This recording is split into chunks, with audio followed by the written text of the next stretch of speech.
Gotcha. Awesome. Well, great morning. Well, great afternoon, because I know it's you in ATL, so it's Yes. afternoon. Yes, it's 12:01.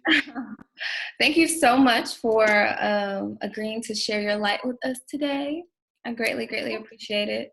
The whole concept of this Faith and Finesse series is, for one, to me to share and give people insight on my entrepreneurial journey, and just to, give people feedback on like real time of what's working, what's not working, how I've been able to pivot in different industries and different roles. And I decided to bring some friends along the journey as well. And it's really dope that you and I met right before this whole pandemic situation happened. And it was like a really, really instant connection. And so we'll definitely get into that too. But yes, everyone, please welcome Miss Malaya Mobley. Yeah, so want to start with a moment of gratitude and just kind of set the space and ground the space. So, dear God, thank you for bringing all of us here today. I pray that everyone gains what they're seeking from this conversation. Please allow it to flow and be natural and just be a comfortable conversation where we're able to be transparent about our journey, be grateful about our journey, and also just empower others to keep pushing through the pain to get to their purpose. In Jesus' name I pray, amen. Amen. Amen. Awesome. So let's dive into it, because I know we connected like a little over 3 months ago, but I started being a nerd and I just started searching, like Google searching you. And I was like, there's so much stuff we have not even discussed or even unlocked. So I'm like, I need to get my notepad out and make sure that I'm fully ready to just receive all this goodness and all the gems you can give us. But if you want to just give us kind of like a brief, overview of how your journey got started and kind of where you are today. Okay, awesome.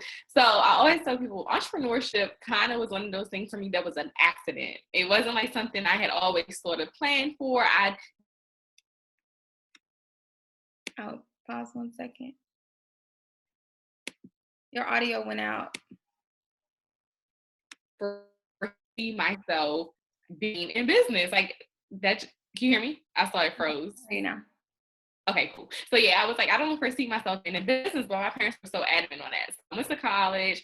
I actually started working with the freshman class board when I was in undergrad, and they were like, we're looking for a PR coordinator. And I'm like, oh, okay, I can do that. I had no idea what PR was. So me being the inquisitive, innovative person I am, I went back to my dorm room and was like on Google, like trying to figure out what someone in PR does, what does that look like. So once I figured that part out, I was like, okay, cool, I got it. So I ended up going back to them, and I was their PR coordinator, and I literally fell in love with public relations. So transitioning throughout undergrad, I started picking up different skill sets. I'm a former athlete, so I knew that sports was something I always wanted to stick with. I may not want to play it, but I still wanted to do it. So then I picked up sports management as my major. So battling with sports management and PR, I was like, okay, I'm either going to be a sports agent or I'm going to be, a PR rep for sports. So once undergrad came and gone, it was like 2 months after graduating undergrad, I woke up in the middle of my sleep and I'm just like, I want to start a company. Like, I'm starting my company. Now, when I was in undergrad, I was like, I'm going to start a sports agency around 25. I don't know why 25 is like this ideal age for all of us, that we think that life is going to be, you're going to be married, you're going to have this amazing job. Like 25 is the ideal time. No, it doesn't work like that. God had another plan. So at the age of 21, I started my first 2 businesses. So at 21, here I am with the whole PR agency, a whole conference, or much more so for women. And that wasn't even in the plan. So that's how I started in entrepreneurship. That's how I fell in the journey. That's how it started. So here we are today in a pandemic, still an entrepreneur, full-time entrepreneur, almost 3 years in, 5 years in business, and we're in a pandemic and things are slow. I'm figuring different ways to pivot, different ways to enhance my offer during this time, because as an entrepreneur, you are technically a natural born hustler. You have to know how to pivot. You have to know how to create different avenues when there may be no avenue. And right now during the pandemic and people are out of jobs and so many things are happening, there's no avenues. So now you have to create them. So that's where I am today. So I started as a young college student who just wanted to get into a freshman class board, to a undergrad student about to go to grad school, starting a company, to a 26, almost 27-year-old woman with the company of 5 years and 3 years self-employed. So amen to that. Wow, that alone was a lot within itself, because you gave the perfect example of being in college, doing what you believe you're supposed to do in regards of getting a higher education.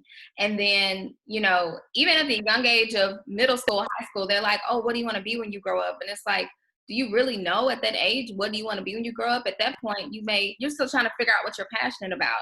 And so yeah. I can definitely say in college is when, exposed to different things and what the possibilities are. And I appreciate you for deciding to listen to your heart and be like, okay, let me just rethink what my career could be. And the other admirable part too is that Google has always been our best friend. And I don't know, some of us use them, some of us don't. But the fact that you were like, give me 1 second, and you went to go do your research to see if like you felt competent in doing the responsibilities attached to that role, like that says a lot alone. Like that's the type of mentality that entrepreneurs have to have. Like, even if you don't know something, you go figure it out. You don't have to wait on anybody to tell you. You don't have to, be dependent on someone else to like give you the outline. It's out there. You can research and figure it out. And a lot of this stuff is figuring things out while you're along the way. And I think that's where that faith and finesse comes in. And it's so crazy when you brought up sports management. I'm like, I could totally see you doing it. But I mean, when you're gifted, you can see yourself doing a lot of different things. And so I believe like PR and where you're at now is kind of like the umbrella to a lot of different things that you enjoy to do. So I guess if you can share a little insight on like when you made that pivot of like, this is what I want to do, what were some of the things that you considered of like, this is me and I feel confident about this decision?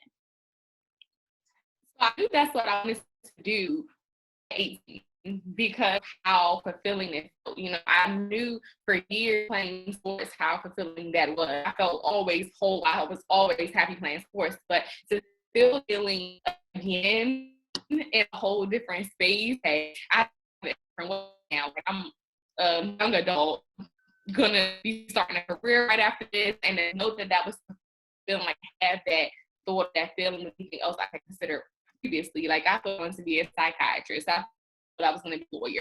Like I had so many ambitions and in my head what I was going to be, but none of things felt fulfilling. Everything felt like it was going to be extra work.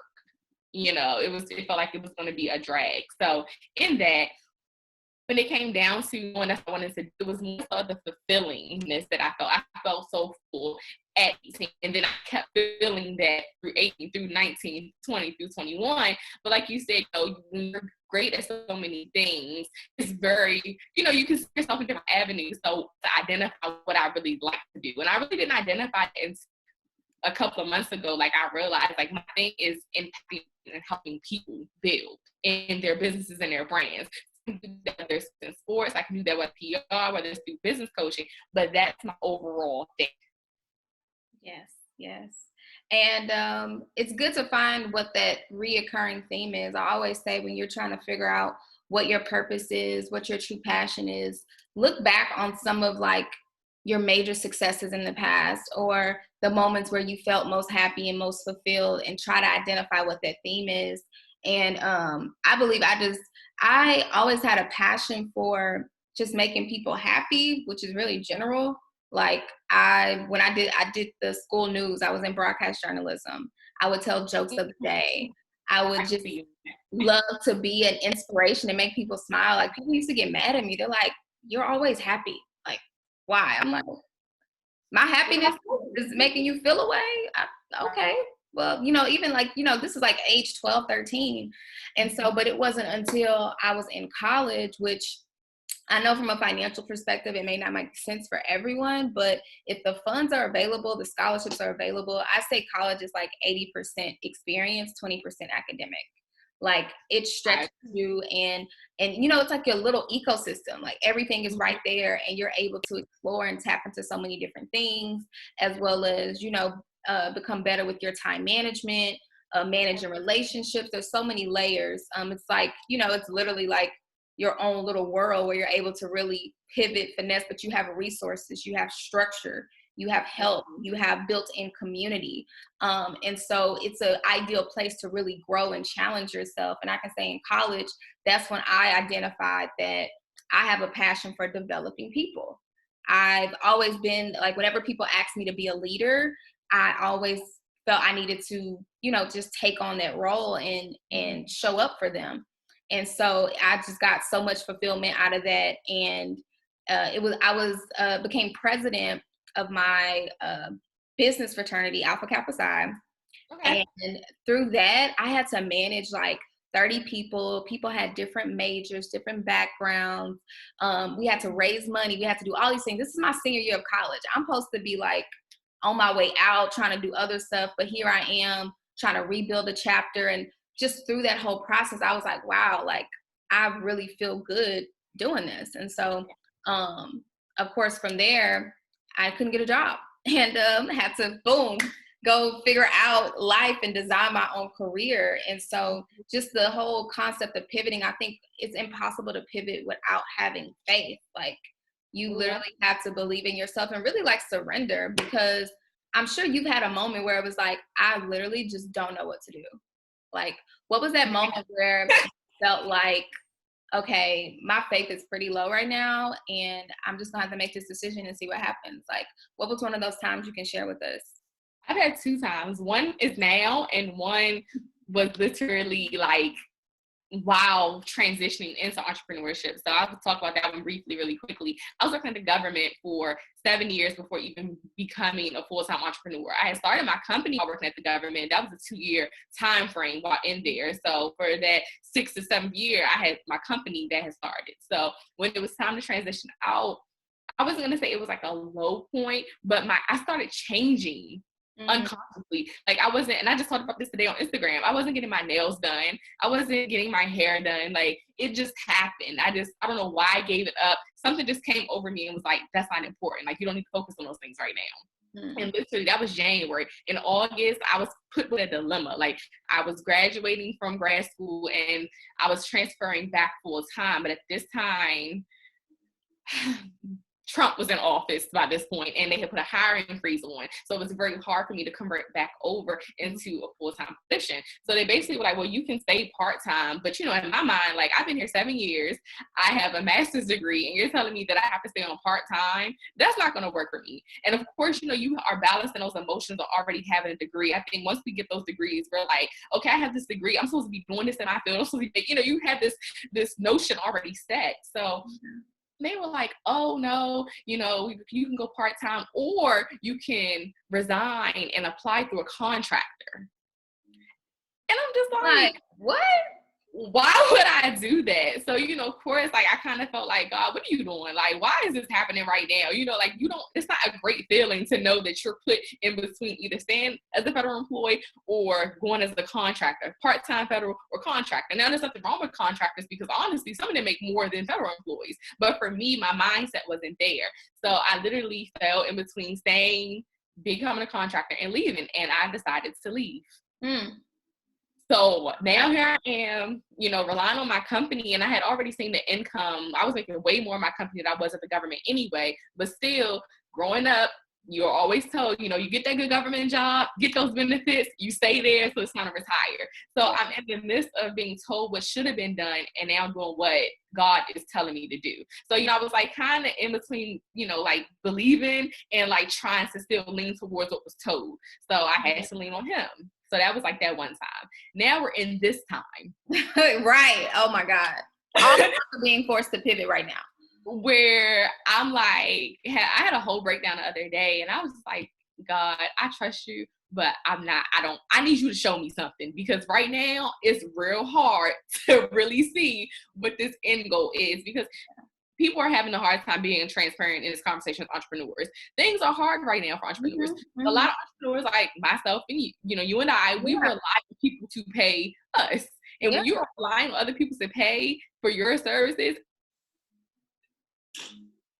This is what you should look like, you know? So it's very hard, and especially for people whose savings accounts may be running out, or people who are waiting for unemployment to kick in. It's very hard to see the end goal. So you will find yourself, or I find myself questioning. But again, I always let him know first before I start questioning. Lord, I do trust you. I want you to know I am still here. I'm still being obedient, but I need to be shown. And I think that's where, like you said, you have to really identify where your faith is coming in, and you have to understand you're pivoting. Like, you really got to be obedient. And my girlfriend told me that the other day. She was like, you need to take a mental break and really give God this moment. So like, I haven't really been doing anything. Like yesterday I finished work at 1:00 in the afternoon. Precious, when have I finished, as long as you've known me, finished work at 1 p.m. in the afternoon? Never. We barely was trying to get used to taking breaks. Like, and I stopped at 1:00 yesterday, and I didn't pick back up until this. This is the first thing I've done today with our conversation. Amen to that. I can definitely say, like, you know, everybody's on that fence of like, okay, so do I take this time to slow down, or do I take this time to like speed up? Like, what is the best decision to make right now? And I feel like everyone should have taken the time to reflect. Yeah. Like, definitely having that time. I don't know if it's journaling. I don't know if it's meditating. I don't know if it's talking. I know for me, sometimes that's what's therapeutic is I do voice memos, and I'll just talk some of my thoughts out. Or I'll voice memo my prayers so I can go back and like watch them and listen to them. I definitely think it's important for you to have that time, but I'm all about condensing time. And for me, if I know, okay, I've been adamant about my personal development. I'm basically I'm a lifelong student when it comes to figuring out financial freedom, personal freedom, all these different things. And so a lot of us get in those phases where we're doing a lot of research. We just want to gain all this information. But I honestly took this pandemic, and I've actually played the course of what I've already had planned out. I just kind of took it to another level, considering I know that my gift is needed right now. Yeah. So I can't sit here and use this as a pass to chill. Like, I need to use this opportunity to be a catalyst and be one of the leaders coming out of this pandemic, because people are going to need people to follow. Like, who am I going to watch, or who's going to help guide me through this? Like, we can't, necessarily just depend on ourselves. There's so many things happening and changing.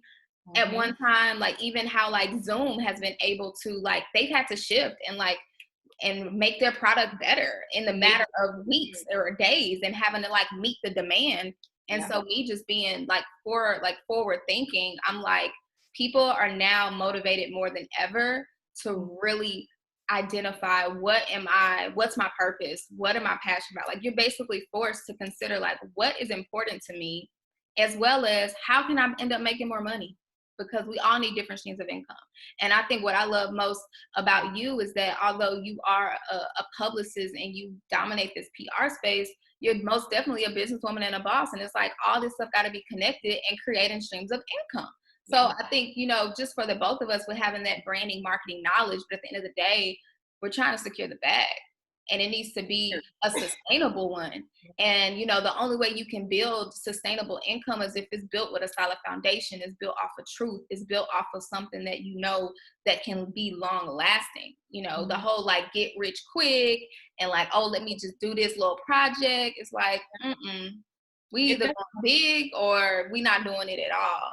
And so it doesn't work when it's a get rich quick. And I'm reading a book again. I love this book, and I'm going to send it to you after we get off. But it's how to build a business off impact, or how create a business off impact. And that's the most important thing. Like, instead of trying to get rich quick, how about, what does your business offer? Does it have impact? How long is this impact? Is it sustainable? Those are questions that need to be answered right now as people identify their purpose or they're developing their business. Like, right now is the perfect time to identify something of impact. Yeah. Yeah. And I think this is also the best time for you to just test and pivot. Like, that's literally what I've been doing. Right now, no one cares about what you're not when I say no one cares, I mean, a lot of us were hesitant about, oh, my grid, and I need to make sure this looks like this. Of course, you want it to like make sense, but aesthetics, like, we're looking for value. We're looking for something that's about to like help us get to the next level. And honestly, everyone's seeking information.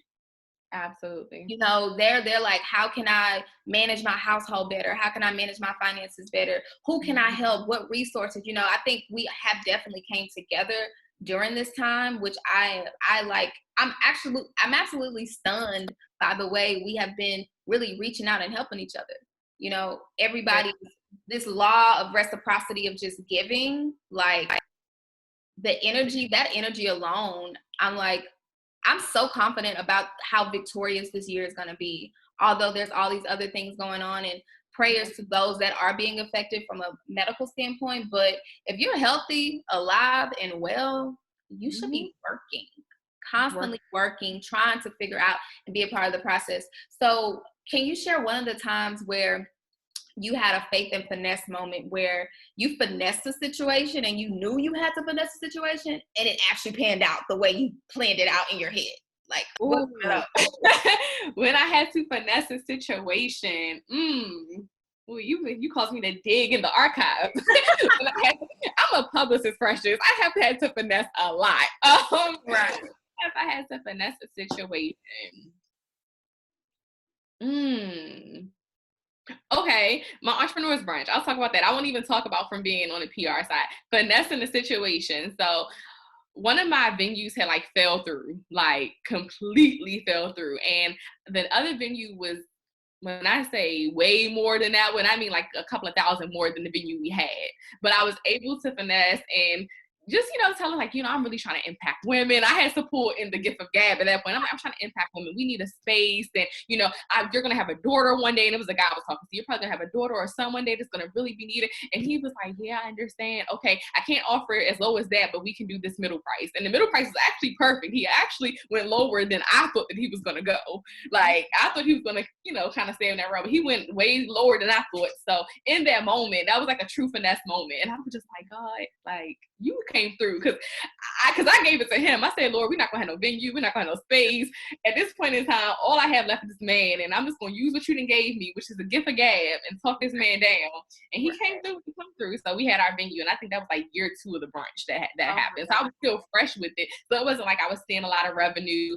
I wasn't really bringing in a whole bunch of sponsorship money like we do now, but that was a true finesse moment that came through. But it's like knowing how to use your gift. And that's what we keep talking about, like really using what's in front of you and implementing it and actually using it. So, girl, praise God. You finesse a venue. Do you know how like lit that is? Because that's always one of the biggest costs when you're trying to do an event. And then the event creates the whole vibe. And so when you have to try to, and then the good thing is too that I see, you could have picked somewhere that wasn't as nice. But you decided to like, no, let me pick something that's still aligned with my vision, but I'm just going to like, just try to finesse this the best way I can. And you actually did it. And I think a lot of us, we miss out on opportunities like that because we just simply don't try. Like, don't try. We're not. It's a yes or no. It's going to either be one or the other. And we know that we're not going to get everything. Like, I mean, rejection comes with the process, right? So it's like, you should have good expectations, but when things go wrong, I'm so grateful for doors that's been closed. Like, I'm like, okay, well, either it wasn't time, or it just wasn't the right thing for me, or it wasn't part of God's plan. Most of the time, it wasn't part of God's plan. And I had the same story as you. I'm like, okay, by 25, I should be married. I was in a relationship at that time too. So I'm like, I should be married. I should have a house by then. I should have at least one kid. I'm like, where do we get this thing as women? Like, is it majority women on there right now? But I'm like, where do we get these thoughts from? Like, is it TV? Is it movies? Like, where we feel like, oh yeah, that's what I want, or like, I'm trying to think about who I looked up to as a kid. Honestly, I loved Aaliyah, and I definitely like had a whole day to just sob when she passed away. But like, I'm trying to think of what other women I looked up to as a child, and most of them were in entertainment, but I can't think of like any like bosses or moms that were just doing it. I mean, I'm a 90s baby. And I'm like, at 25, I'm like, I don't know where we made that up at. So did we just like wake up one day and was like, yeah, that's it? Because I think that we emphasize how that's a quarter century is, that monumental year. So you feel like a monumental year, your whole life is supposed to take this huge shift. Like, okay, this is where my whole life is now officially starting. And no. Yeah, I definitely, like, even just me growing as a woman, I'm like thinking about how I'm going to raise my kids, or even just the other younger women that's in my life. Because I have younger siblings. I have one older sister, and then I have 4 younger sisters. And Oh, so, wow. like, yeah, big family, big, 4 brothers. Yeah, that's a whole nother conversation. Oh, wow. That's a whole nother conversation. But yeah, and just really like being a role model. And I think I love the fact that even just as Black women, like, we are just so resilient. Like, Absolutely. we figure things out, from the single moms to, us full-time entrepreneurs. There's a lot against us, but yet we still, against the odds, we still come out on top. And I think it's our resilience and our passion. And ultimately, we just don't take no for an answer. We like there has to be a solution. There has to be a way. And I think just with us being in the client service business, we naturally embody that in our clients. Like, I feel like what's one of the like moments where because I know you coach your clients and you talk them through situations, because I've had a moment where I was talking to a client and like pouring into them, and then realized that was actually a piece of my story that I was giving them.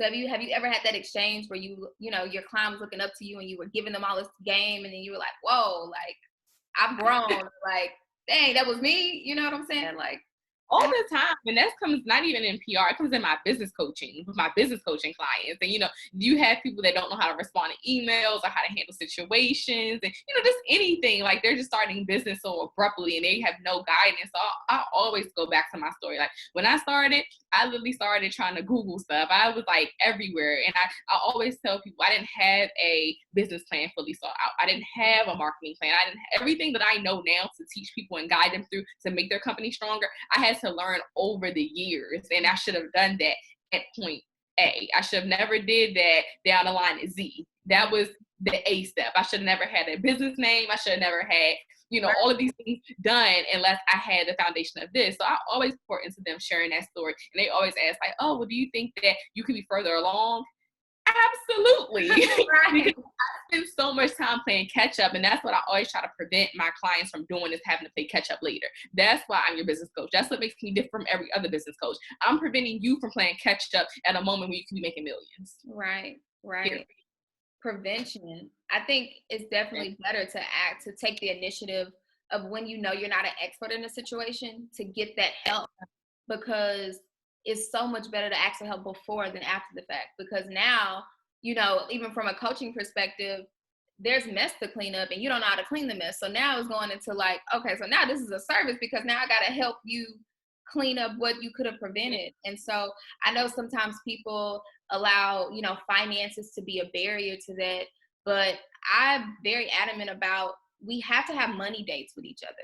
I mean, with ourselves, like, knowing what your finances are from a personal perspective, knowing what you're spending, tracking your spending habits. It's so easy to spend money. We can like order stuff off of Amazon with one click.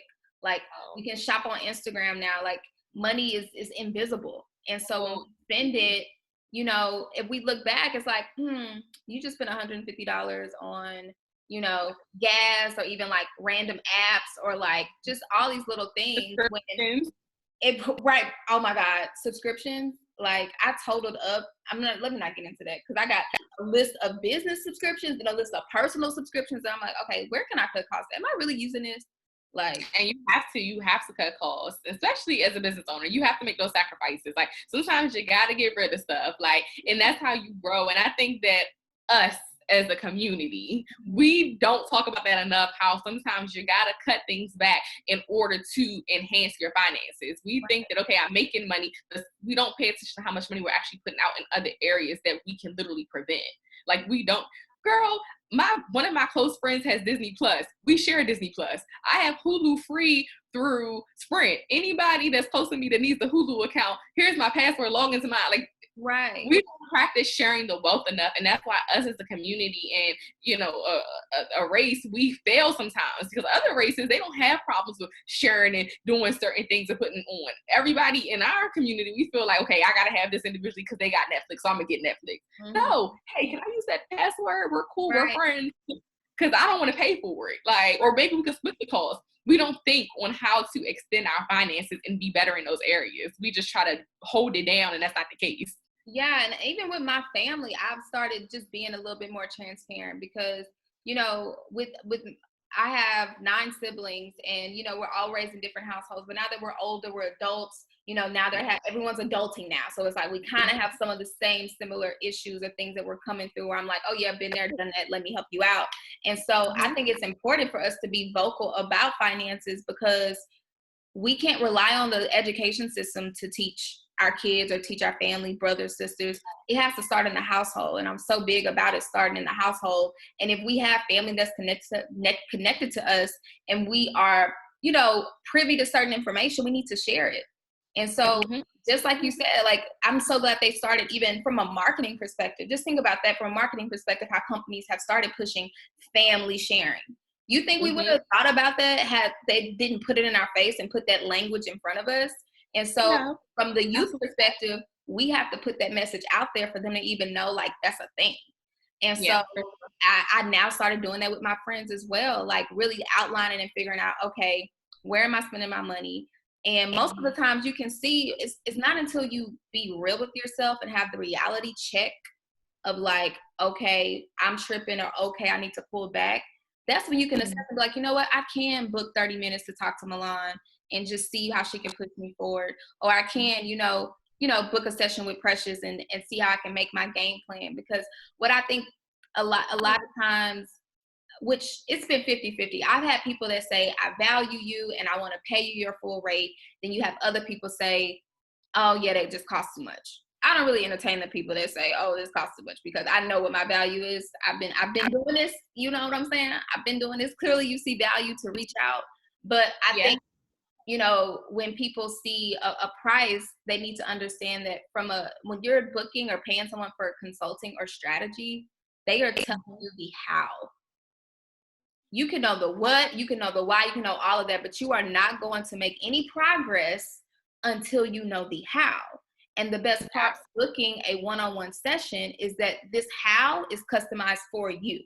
So you can Google all day, you can research all day, and you can try those things out, but you didn't take into account your productivity and how you like to operate. You didn't take into account, you know, what your creative process is and things like that. You got to really customize how you move, because it's nothing cookie cutter about it. So you got to get custom solutions in order for you to really move forward. And I tell people all the time, one session with me can put you 3 months ahead. You may not have to talk to me for another 3 months or so.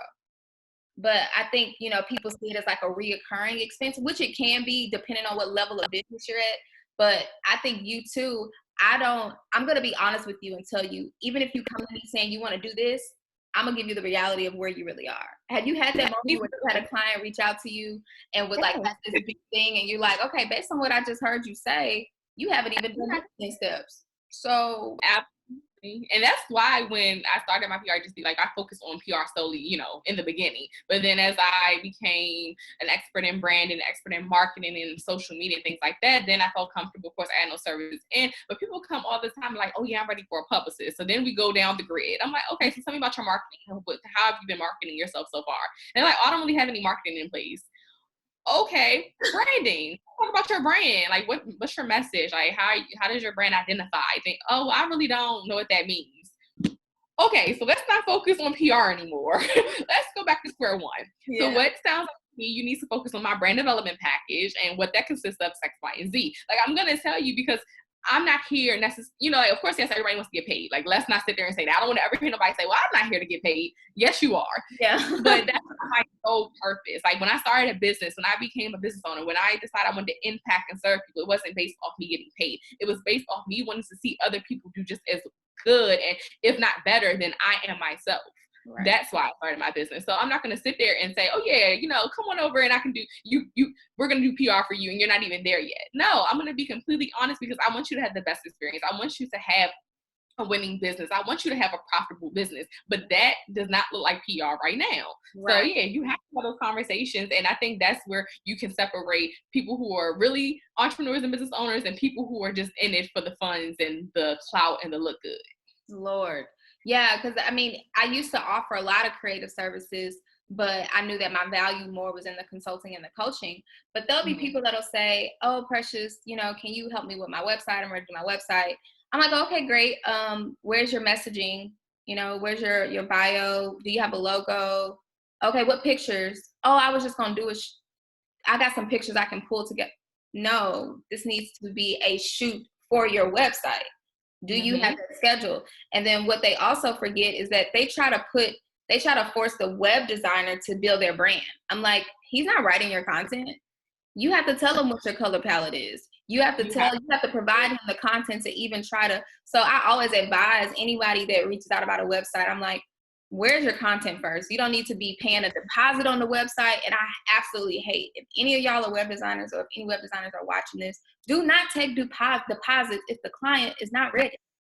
If they don't have none of their content and you cannot really take action towards it, that's going to be a bad rep on your name, because now the story is it took, 6 months or 9 months to work with them and blah, blah, blah, blah, blah. When it's like, just be respectable and be genuine and say, let me know when you're ready. These are my rates. Here's the link to pay when, versus like, oh, yeah, I can't do nothing until you pay your deposit. And then you pay a deposit and then they come with all these questions of like, oh, where's this? Where's that? Oh, I can't do nothing until you give me. It's just like, let's genuinely want to see each other win. Like, and what's going to happen too is you're going to hate that website once you figure it out. Once you figure it out, you're going to hate that website and you're going to be like, well, he didn't design my website like I wanted it. No, that's not what happened.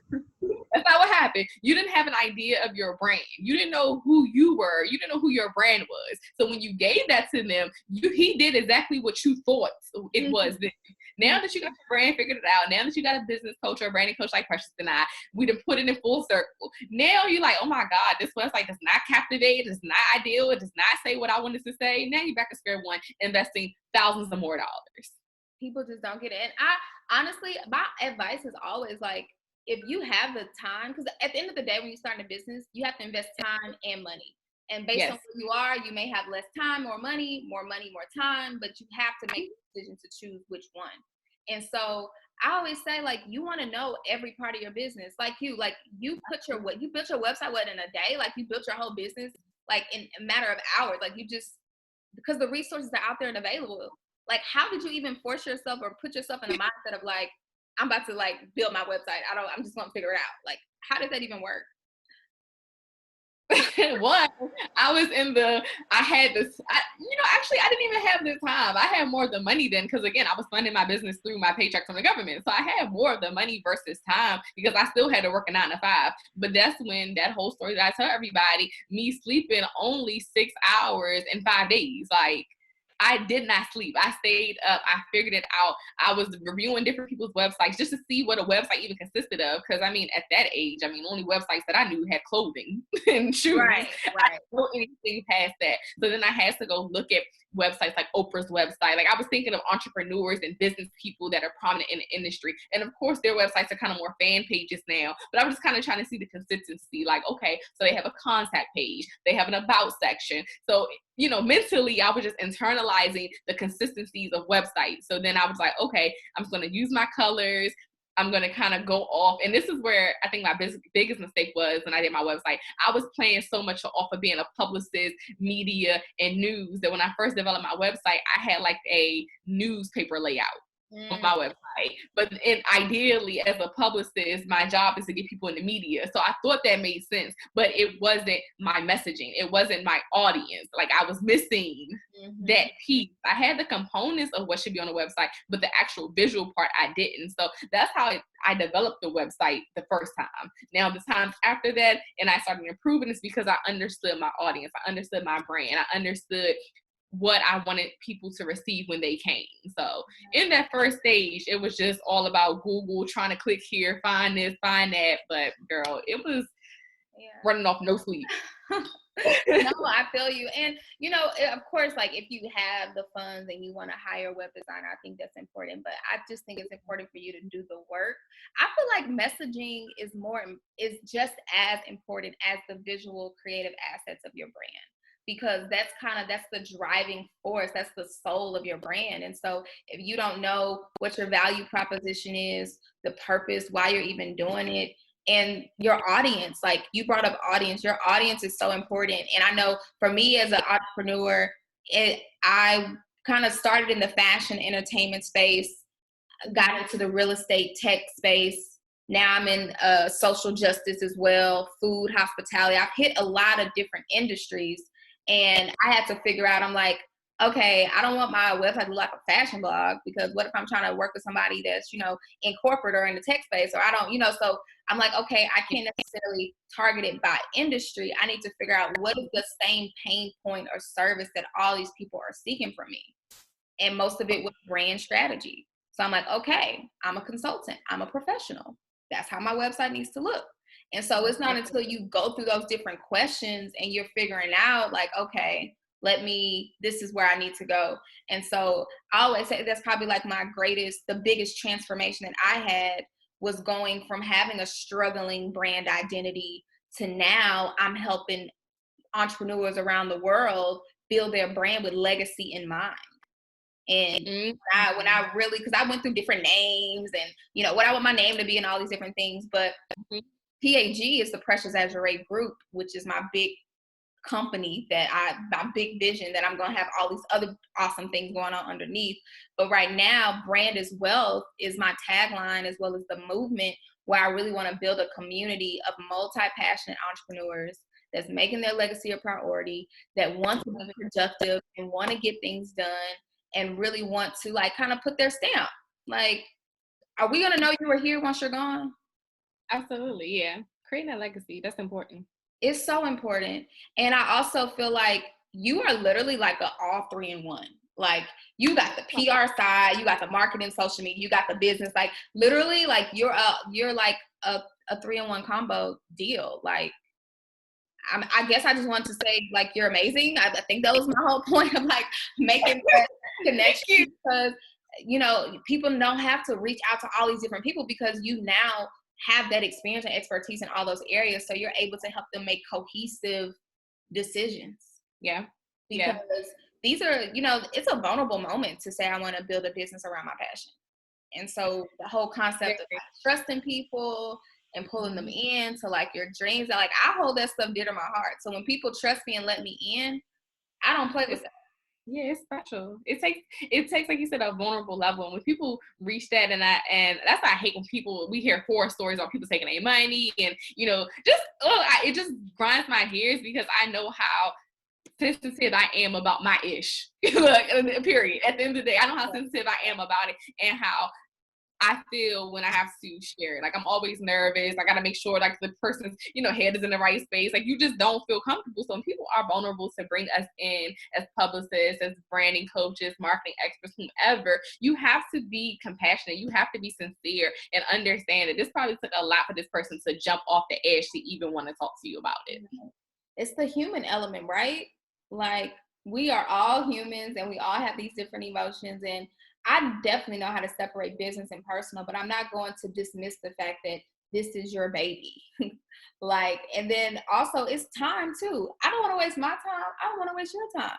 So back to the whole condensing time thing. If you haven't already, this is the time to speed up. This is the time to challenge yourself. This is the time to be like, all right, I'm just about to surrender and just see what it does, and just do it. Because for me, I'm like, I just turned 29. Whoop, whoop. It's my birthday. Happy birthday. Yeah, so this is my birthday month, and I'm like, okay, the whole 30 chapter. I know there's a lot of conversations around that, and someone mentioned like the whole biological clock thing, and that is a real thing. But for me, I want to enjoy being a mother. I want to enjoy being a wife. And so for anybody, that's single or dating, like really take this time, even if you are dating in a relationship, to really figure out who you are as an individual and what you are passionate about, and start really putting efforts towards figuring that out. And so I'm grateful to be in the space where I'm like, okay, I have a complete clarity on what I'm doing, how I'm gonna contribute to the world, and what that looks like. And now I'm just doing the work and showing up and giving value and all these different things. So I'm like, the more I be consistent in my actions, the quicker I will get to where I'm trying to go. And of course, there's no end goal really. It's the journey. Once you get there, it's like, okay, this is the next place I want to go. So I got a bucket list of things I want to do. And so I'm like, let me put all the work, time, sweat, tears into building a solid foundation, having some passive income where I can be present for life, you know, like all of the life moments, and being able to be like, okay, Mom, I'm about to catch a flight and come see you real quick for a day, or I'm about to, you know, go take my kids to, I don't know, I've never been a Disney World for the day. You know, like, you know, I want to be, there's no limit, you know, we create those limits and have those limiting beliefs. So what are some of the big things that you're dreaming for right now? Oh my gosh, I have so many dreams, guys. But you know, definitely like Precious said, like I want to be present, like as a mom. I want to be present as a wife. Like that's the biggest dream, because as women, naturally, we believe that is our sole purpose is to be a wife and have kids, right? So, you know, you definitely want to be present in that, but even bigger, like actually having a working company that doesn't require myself. Because this is the years where you're crying, you're putting it all in so you can provide other people with jobs. You can sit there and watch what you build continue beyond you, where your kids can come in if they want to. They don't even have to come if they don't want to. They just have something after, you know, it's just building a legacy. So having that generational wealth that we may have not been born into, but actually creating that foundation, like that's the biggest dream ever. Like actually doing something and setting foundations and keep setting those foundations that I didn't have. Because like I'm a first generation college student. I didn't walk into, you know, generational wealth. I didn't walk into knowing certain things. I didn't walk into a family of entrepreneurs. I started all of those things. So having that bigger purpose of just providing that generational wealth, and then being able to sit in it and bask in it and really enjoy all of the years in my 20s that I put forth to celebrate in the 30s, and just be present in life, y'all. We have to be present in life. Life is so short. There's so much to experience, but we can't experience that if we don't set boundaries and foundations and stones for ourselves. Like our biggest dreams will never come true if we're still in our smallest ones. Right. Oh, that's beautiful. So we're going to wrap this up with a rapid fire questions I got for you. Okay. Okay. All right. So oatmeal or smoothie? Ooh, smoothie. Talk or text? Talk. Audiobook or real book? Real book. Wine or margarita? Ooh, wine. Saute or grill? Ooh, you might got me on that one. Cooks too. I don't know if y'all follow a page. That's why I threw that one in there. Saute. I thought you would say that one. What is your definition of love? Ooh, my definition of love. My definition of love is something that illuminates your life, like that you literally, like I'm in it right now. Like I go to sleep and wake up and like feeling love. Like it's just all over you every step of the way. Even in your worst moment, like you feel the love. Like it's just something that illuminates your life. Like love illuminates. I love that. I've not heard that one before, and I absolutely love that. Yes, there's no. I could explain how it feels, but that's like the if it was a word that could put it all together, the illumination. So love is illuminating. I love that. And you're illuminating us right now. So I appreciate you illuminate me every time we talk, you know that. So. Well, any encouraging words you want to give everyone with, you know, really just pushing through the year and wanting to attack their goals and faith and finesse this thing all the way to the finish line? Yes, it's something I've been preaching every day. And it took me a reality check to get this, but God has given you everything that you need to succeed. It's right in front of you. So don't feel the pressure of creating a new business in the business that you already have. Don't feel like you have to go get another job on top of the 9-to-5 that you already have to succeed. Like you don't have to feel like that. God has given you everything, and everything that's in front of you is in your heart, in your mind, and what you currently have. You just have to combine those two and understand how to expand on it. And that's just that. That's the best thing that you can do to get through the rest of this year. Don't think about it too hard. Just put it in him, and use what you have. Woo! I receive it, my dear. I receive it. Well, I appreciate you and thank you. Thank all of you guys for tuning in. Thank you if you are rewatching this broadcast. This has been amazing. And yes, I can't wait to see you soon. I know. When we can go back outside. When it's safe, y'all. And that's another thing. Please, just because they open in the States, do not go back outside just yet. Like, wait until we go low in cases, low in death numbers. Please, y'all. We need entrepreneurs. We need people, period. So please. Please. All right. Well, love you, and you all have an awesome day. All right, guys. Bye. Thank you.